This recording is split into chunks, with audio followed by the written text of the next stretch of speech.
അബക്കസിൻ്റെ structure പറയുന്ന video ആണിത്.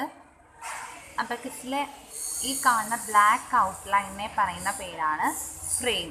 Frame എന്നാണ് ഈ ബ്ലാക്ക് ഔട്ട്ലൈനെ പറയുന്ന പേര്. ഈ വലിയ ഒരു ലൈൻ കാണുന്നുണ്ട്.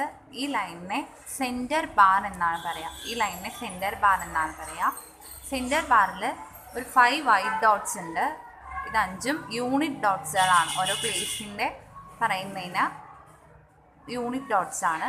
അതിലെ മിഡിലുള്ള ഈ പോയിൻ്റാണ് സെൻറ്റർ പോയിൻ്റ് എന്ന് പറയുന്നത്. ഈ പോയിൻറ്റിനെയാണ് സെൻറ്റർ പോയിൻ്റ് അല്ലെങ്കിൽ സ്റ്റാർട്ടിംഗ് പോയിൻ്റ്, വൺസ് ഹൗസ്, അങ്ങനെ 3 പേരുണ്ട്. ഈ പോയിൻ്റിൽ റോഡിൽ വെച്ചിട്ടാണ് നമ്പേഴ്സ് 1 to 9 നമ്പേഴ്സ് എടുക്കാൻ സ്റ്റാർട്ട് ചെയ്യുന്നത്. ഇത് തൊട്ടാണ് നമ്മൾ നമ്പേഴ്സ് സ്റ്റാർട്ട് എടുക്കാൻ. ഈ സെൻറ്റർ പോയിന്റിൽ ബീറ്റ്സ് ഉണ്ടെങ്കിലേ ഒരു വാല്യൂ ഉണ്ടാവുള്ളൂ, അല്ലെങ്കിൽ 0 ആണ്. ബീറ്റ്സ് ഇല്ലെങ്കിൽ ആ വാല്യൂ 0 ആണ്. മുകളിലെ ബീറ്റ്സിനെ അപ്പർ ബീറ്റ്സ് അല്ലെങ്കിൽ ഹെവൻ ബീറ്റ്സ് എന്നാണ് പറയുക. താഴത്തെ ബീറ്റ്സ് ലോവർ ബീറ്റ്സ് അല്ലെങ്കിൽ എർത്ത് ബീറ്റ്സ് എന്നാണ് മറ്റൊരു പേര്.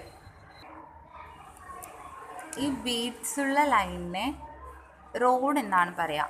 ROD, റോഡ് എന്നാണ് പറയുക. റോഡ് എപ്പോഴും ഓഡ് നമ്പേഴ്സ് ആയിരിക്കും, ഒറ്റ സംഖ്യകളിലായിരിക്കും റോഡ് നമ്പർ.